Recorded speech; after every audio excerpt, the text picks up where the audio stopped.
WhatsApp, this is Aniruddh and welcome back to my YouTube channel. तो आज की इस वीडियो में हम करने जा रहे हैं एक्सरसाइज 3.4 का क्वेश्चन नंबर 1, 2, 3 एंड 4। एक्सरसाइज 3.4 में टोटल 9 क्वेश्चंस है।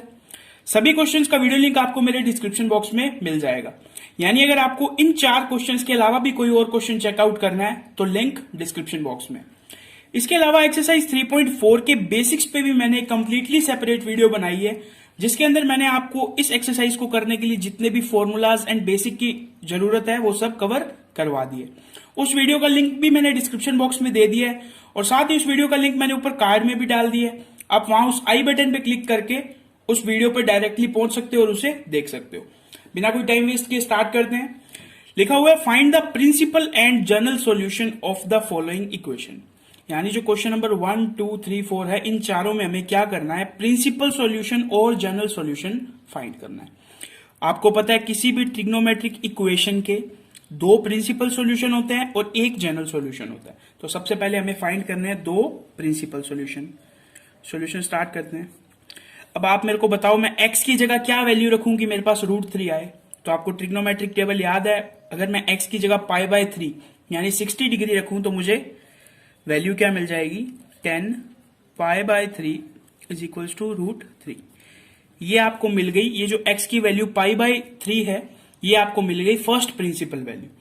अब मेरा क्वेश्चन है आप सेकंड कैसे फाइंड करोगे। इसके लिए आपको देखना है 4 क्वाड्रेंट। 4 क्वाड्रेंट में से किस किस में 10 पॉजिटिव होता है। तो हमें ट्रिक याद है, ऑल साइन 10 कोस, यानी फर्स्ट और थर्ड में जो क्या होता है 10 पॉजिटिव होता है। तो π/3 हमने ये फर्स्ट क्वाड्रेंट की वैल्यू तो लिख दी। अब हमें एक वैल्यू देखनी है थर्ड क्वाड्रेंट में। मैंने आपको बताया था अगर आपको थर्ड क्वाड्रेंट में जाना है तो आपको क्या करना पड़ता है, π+θ।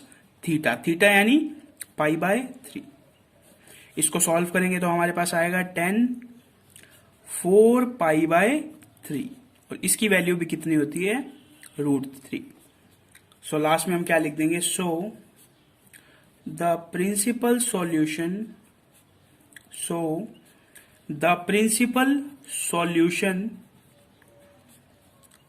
is equals to x की दोनों वैल्यूज लिखनी है π/3, 4 π/3। यहां तक आपको चीज समझ में आ गई।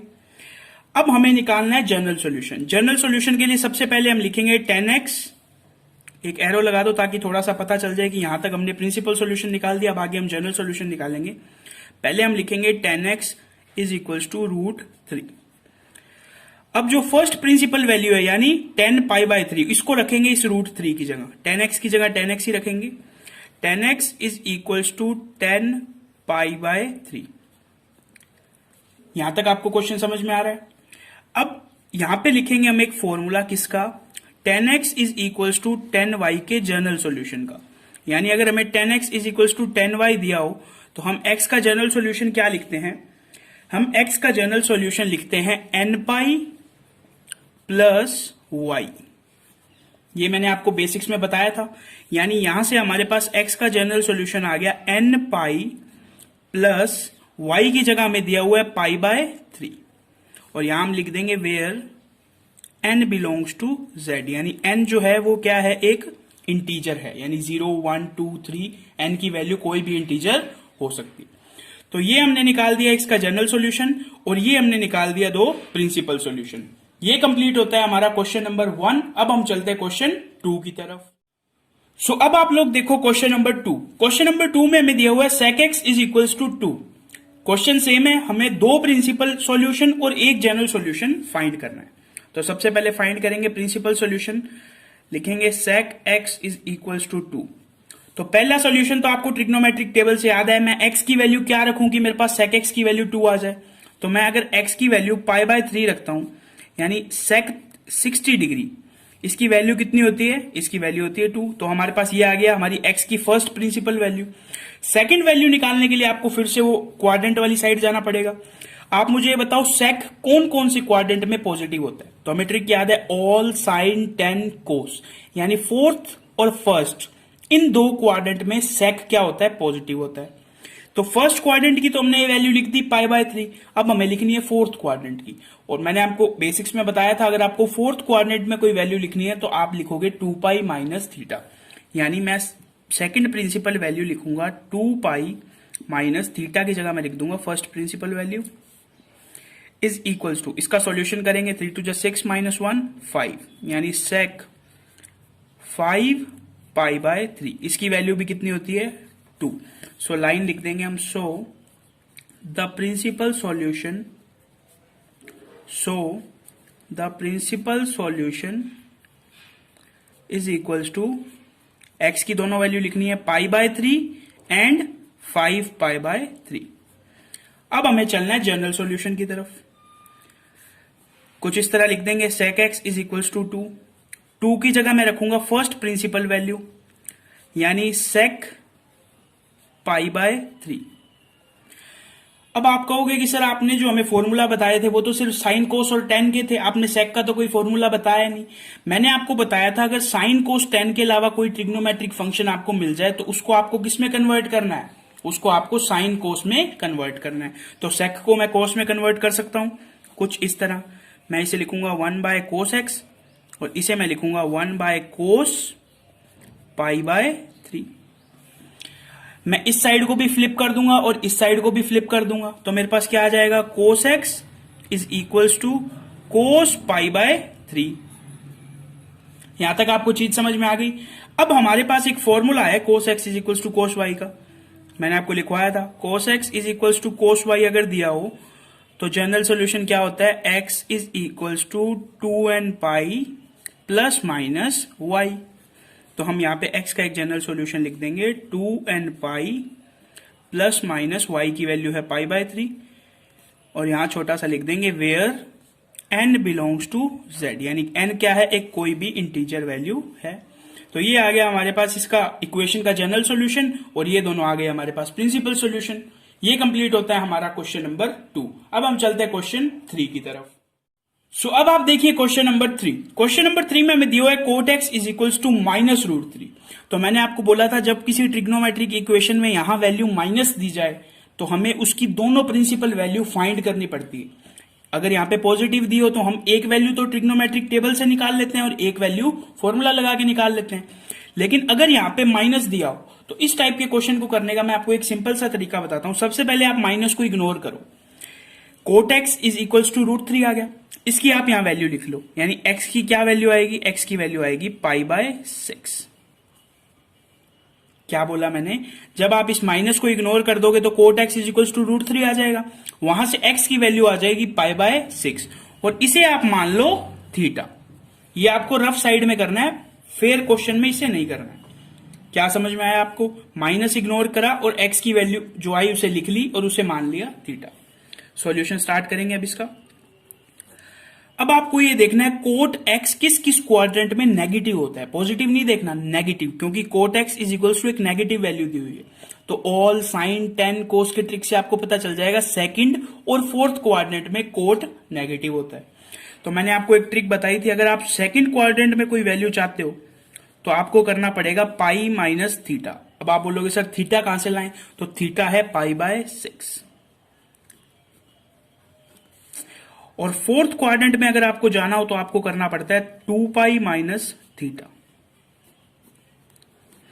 ये है सेकंड क्वाड्रेंट के लिए, ये है फोर्थ क्वाड्रेंट के लिए। ये जो चीज मैं लिख रहा हूं ये मैंने आपको मेरे बेसिक्स की वीडियो में अच्छी तरह एक्सप्लेन करी थी। इन दोनों को मैं थोड़ा सा सॉल्व कर लेता हूं। इसकी वैल्यू आ जाएगी कोट 5 पाई बाय 6 और इक्वल्स में मैं लिख दूंगा माइनस का रूट 3, और इसकी वैल्यू आ जाएगी कोट 11 पाई बाय 6, इसकी वैल्यू भी कितनी है, माइनस का रूट 3। एक लाइन हम लिख देंगे लास्ट में, so the principal solution is equals to क्या क्या आ जाएगा, 5 pi by 6 and 11 pi by 6। क्या आपको यहां तक चीज ये समझ आ गई है? ये जो वैल्यू मैंने लिखी है ये सब आपको रफ वर्क में लिखना है, फेयर क्वेश्चन में नहीं करना है। अब हमें निकालना है इसका जनरल सॉल्यूशन। जनरल सॉल्यूशन के लिए हम इसे फिर से इस तरह लिखेंगे, cot x is equals to minus का रूट 3, माइनस के रूट 3 की जगह ये वैल्यू रख देंगे, यानी first principal value. Cot x is equals to cot 5 pi by 6। अब लास्ट क्वेश्चन की तरह सेम प्रॉब्लम इस क्वेश्चन में भी है कि हमारे पास cot x is equal to cot y का तो कोई फॉर्मूला नहीं है, लेकिन हमारे पास tan x is equal to tan y का है। तो कोट एक्स को भी मैंने टेन एक्स में चेंज कर लिया और इसको भी मैंने टेन 5 पाई बाय 6 में चेंज कर लिया। मैं दोनों साइड को रेसिप्रोकल कर सकता हूं, हाँ, तो मैंने इसे भी 10x लिख लिया और इसे मैंने लिख लिया 10 5 पाई बाय 6। अब यहां मेरे को एक फॉर्मूला लगाना है। फॉर्मूला क्या कहता है, अगर आपको 10x is equal to 10y दिया गया है तो आप x का जनरल सॉल्यूशन लिख सकते हैं x is equal to n pi plus y. मैंने आपको 3 फॉर्मूलाज बताए थे जिसे आपको एज इट इज याद करना है। पहला था sine x is equal to sine y, दूसरा था cos x is equal to cos y और तीसरा था tan x is equal to tan y. तो यहां से मेरे पास x का जनरल सॉल्यूशन आ गया n पाई प्लस y की जगह मेरे को रखना है 5 पाई बाय 6 और यहां पे मैं लास्ट में लिख दूंगा where n belongs to z। मेरे को बार बार एक्सप्लेन करने की जरूरत नहीं है कि मैंने क्यों लिखा है। तो ये आ गया हमारे पास x का जनरल सॉल्यूशन और ये दो आ गए हमारे पास प्रिंसिपल सॉल्यूशन। तो अगर आपको कोई भी ट्रिग्नोमेट्रिक फंक्शन की वैल्यू नेगेटिव में दे रखी है तो आपको इस मेथड से क्वेश्चन करना है। बिल्कुल सिंपल था, आपको समझ आ गया होगा। सीधा चलते हैं क्वेश्चन नंबर 4 की तरफ। अब आप देखो क्वेश्चन नंबर 4। क्वेश्चन नंबर 4 आ गया आपकी प्रैक्टिस के लिए। Same cosec is equal to -2 दिया हुआ है। किसी भी ट्रिग्नोमेट्रिक फंक्शन के इक्वल में अगर माइनस में वैल्यू दे दी हो तो सबसे पहला काम क्या है हमारा, हम यहाँ पे x की वैल्यू लिखेंगे माइनस को इग्नोर करके। अगर मैं माइनस को इग्नोर कर दूं तो यहां मेरे पास क्या बचेगा, cos x is equal to 2। तो x की वैल्यू क्या आएगी, पाई बाय 6, यानी कोसेक 30 डिग्री की वैल्यू कितनी होती है, कोसेक 30 डिग्री की वैल्यू होती है 2। समझ गए होगे आप यहां। तो मैंने x की वैल्यू लिख ली यहां पे पाई बाय 6 और उसको मैंने क्या लेट कर लिया, थीटा लेट कर लिया। यहां तक आपको बात समझ में आ गई, ठीक है। अब हम चलेंगे इसके सॉल्यूशन की तरफ। सॉल्यूशन के लिए आपको पहले पता होना चाहिए कोसेक एक्स किस किस क्वाड्रेंट में नेगेटिव होता है, क्योंकि हमें नेगेटिव में वैल्यू दे रखी है। तो ऑल साइन टेन कोस के फॉर्मूला से हमें पता चल गया जो कोसेक है वो सेकंड और जो थर्ड एंड फोर्थ क्वाड्रेंट में नेगेटिव होता है। अब आपको अगर थर्ड क्वाड्रेंट में जाना है तो मैंने आपको बताया था आपको करना पड़ेगा पाई प्लस थीटा, यानी मैं यहां पे लिख दूंगा कोसेक पाई प्लस थीटा की वैल्यू मेरे पास है पाई बाय 6। और अगर आपको फोर्थ क्वाड्रेंट में जाना है तो आपको करना पड़ता है 2 पाई माइनस थीटा, यानी 2 पाई माइनस पाई बाय 6। तो यहां इसको मैं थोड़ा सॉल्व करूंगा तो मेरे पास वैल्यू आएगी कोसेक 7 पाई बाय 6 और अगर मैं इसको सॉल्व करूंगा तो मेरे पास आएगी कोसेक 11 पाई बाय 6 और दोनों के इक्वल में मैं रख दूंगा -2। यहां तक आपको चीज समझ में आ गई। मेरे पास ये दोनों क्या आ गए, प्रिंसिपल सॉल्यूशन। सो मैं लास्ट में लिख दूंगा so the principal solution, so the principal solution is equals to 7 pi by 6 comma 11 pi by 6। अब मुझे निकालना है इसका जनरल सॉल्यूशन, तो मैं करूंगा cosec x is equals to -2। इस -2 की जगह मैं ये वैल्यू रख दूंगा, cosec x is equals to cosec 7 pi by 6। यहां तक आपको चीज समझ में आ गई। लेकिन सेम प्रॉब्लम, हमारे पास कोसेक का कोई फॉर्मूला नहीं है, लेकिन कोसेक को मैं साइन में कन्वर्ट कर सकता हूं। कैसे, 1 बाय साइन एक्स और इसको मैं लिख सकता हूं 1 बाय साइन 7 पाई बाय 6। अब मैं इन दोनों साइड को रेसिप्रोकल कर दूंगा तो मेरे पास आ जाएगा sine x is equals to sine 7 pi by 6। यहां तक आपको चीज समझ में आ गई। अब आपको सिंपल एक फॉर्मूला लगाना है किसका, sine x is equals to sine y का। Sine x is equals to sine y के लिए एक्स का जनरल सॉल्यूशन होता है x is equals to n pi plus -1 raise to power n multiply y। तो ये सॉल्यूशन आपको याद रखना है, ठीक है। तो मैं x का जनरल सॉल्यूशन लिख दूंगा n pi plus -1 raise to power n और y की जगह मैं रख दूंगा 7 पाई बाय 6 और कॉमा लगा के मैं लिख दूंगा where n belongs to z, यानी n जो है वो सेट ऑफ इंटीजर से बिलोंग करता है।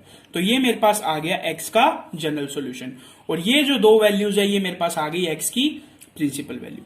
जो मैंने आपको पहले बताया था x is equal to pi by 6 is equal to theta, ये आपको रफ साइड में लिखना है, आपको ये मेन क्वेश्चन के अंदर नहीं लिखना है। मेन क्वेश्चन के अंदर आपको यहीं से स्टार्ट करना है, cosec pi plus theta, 2 pi minus theta. कोई पूछ ले कि आपने यहाँ पे पाई प्लस थीटा ही क्यों किया या यहाँ पे 2 पाई माइनस थीटा ही क्यों किया, तो आपका आंसर होगा जो कोसेक है वो थर्ड एंड फोर्थ क्वाड्रेंट में नेगेटिव होता है, और हमें कोसेक की value third and fourth quadrant में ही चाहिए थी। सो अगर हमें थर्ड क्वाड्रेंट में जाना है तो हम पाई प्लस थीटा करते हैं, और अगर हमें फोर्थ क्वाड्रेंट में जाना है तो हम 2 पाई माइनस थीटा करते हैं। ये जो सब चीज है ये मैंने आपको मेरे बेसिक्स वाली वीडियो में अच्छी तरह एक्सप्लेन कर दी थी। सो मेरा सजेशन यही है, अगर आपको ये वीडियो समझ में नहीं आई है तो आप पहले जाके वो बेसिक्स वाली वीडियो देखो, उसके बाद ये वीडियो चेकआउट करना।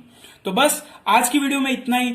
अगर आपका कोई भी डाउट या इस वीडियो के लिए आपका कोई भी फीडबैक हो तो आप उसे कमेंट सेक्शन में बता सकते हैं। इसके अलावा अगर आपको ये वीडियो पसंद आई हो या आपको ये वीडियो थोड़ी भी हेल्पफुल लगी हो तो इस वीडियो को एक लाइक जरूर कर देना।